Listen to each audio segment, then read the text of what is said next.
Being a caregiver is one of the most important and often overlooked roles in someone's health journey. To support people doing this essential work, Hospice Niagara is offering free sessions to build your skills, confidence, and resilience in caregiving. Joining me in studio is Executive Director Carol Nagy. Carol, good morning. Good morning. And Community Programs Coordinator Alex Plato. Good morning, Alex. Good morning. Alex, Caring with Compassion. This is your new program. Tell me about it. Yeah, so this program is a 4-week series. Attendees are welcome to attend one or all of the sessions depending on what is most applicable to them in their journey. And these sessions were built so that caregivers can be empowered to take care of their loved one and while doing that, take care of themselves. This encourages them to learn more knowledge, ask questions, and have access to the experts that they might not otherwise have the option to. This really affects families, right? So tell me, what can happen if you don't take care of yourself, taking care of your loved ones? Yeah, so something that we see frequently is caregiver burnout. A lot of stress, brain fog, overwhelming feelings and emotions that just don't settle. And so I think it's really important to take care of yourself while you take care of your loved one, because as they say, you can't fill from an empty cup, and caregivers are that cup, and you need to be able to fill yourself in order to take care of someone else. Carol, tell us the status of the hospice. I know we have a couple new builds, is that right? We absolutely do. So we have, of course, our 10 beds in St. Catharines. They're often full and overprescribed, so we are building 10 more beds in Welland, which will open in August 2025 this year. And the following year, we hope to open in Fort Erie with another 10 beds. So that'll be a total of how many beds in the region? That'll be 30 beds. That'll be available to everybody who lives in the Niagara region. Now, the average stay for someone in hospice is about 2 or 3 weeks, is that right? That's right. Tell me if there's a bit of a streamlined process now about kind of leaving the doctor out and going straight to hospice, is that right? We would never leave a doctor That's out. right, you're right. I apologize. We would never do that, but we've encouraged people, if they're considering hospice care, let us know early. Let's be involved in your illness as it progresses with caregiver support, but also other programs that we have to help manage pain and symptom. Let's work together to keep people at home as long as possible, because that's what most people want.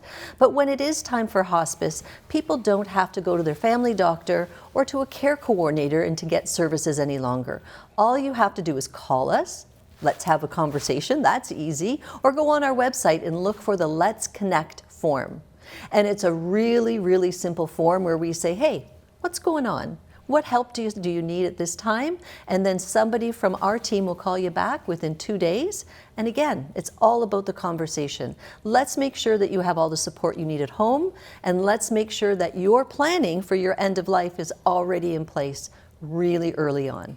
Alex, what do you suggest for caregivers who might not be at that stage where they might not need hospice? What do you suggest for them to start getting that process really rolling? I think this series is a really important one. I think it'll be great for people to come into early, to learn these tools before they might actually need to use them in practice. I think getting the information and knowing what services are available for you, whether that's through our residents or through our community programs or our caregiver supports, having those ready when you will need them makes it a lot easier for you when you do. You said the P word, program. What are some programs that are available? So aside from our caregiver support groups that we run every single week, we also offer programs for their loved ones in the community that might need a bit more social support, including our day hospice program or some of our visiting volunteer services as well. And our services start from the day of diagnosis through to grief and bereavement. And I think it's really important that we're here to support you through the entire journey. I'm going to throw this up for one of you two. How does somebody balance having a loved one who's not well versus living their life? It's very, very difficult, and most people can't find that balance. Caring for somebody often takes a priority. That's what this whole program is about. It's about trying to find the best balance for you.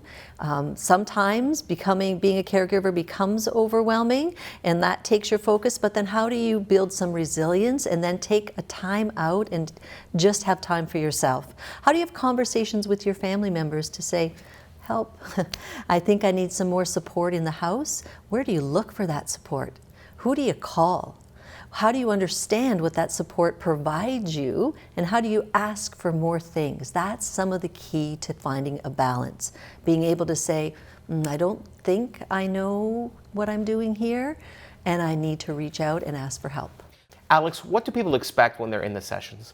So each of the sessions has a different topic. Our first week is navigating the healthcare system and understanding treatments, where we'll have a palliative care physician and a nurse there to talk about different treatments that are available and kind of how to navigate the system, as we know that's a very difficult thing to do. The second week we will be talking about practical hands-on skills, so people will learn how to take care of their loved one, how to use some of the equipment that they're given but maybe not enough instruction. And the third week we're talking about accessing services and financial resources. We will have the Canada Revenue Agency and Service Canada there to talk about tax credits and disability credits and things like that.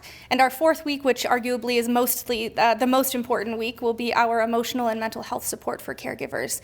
We will have social workers and other counselors there to talk about these and further elaborate on some of the caregiver supports that are available through us. Reminder of viewers, how do we contact hospice? So the phone number is 905-984-8766, or you can email for caregiver support at caregiver@hospiceniagara.ca. And just a reminder to our viewers, there is the big QR code if you want to scan it. Thank you, ladies. Appreciate that very much. Thank you.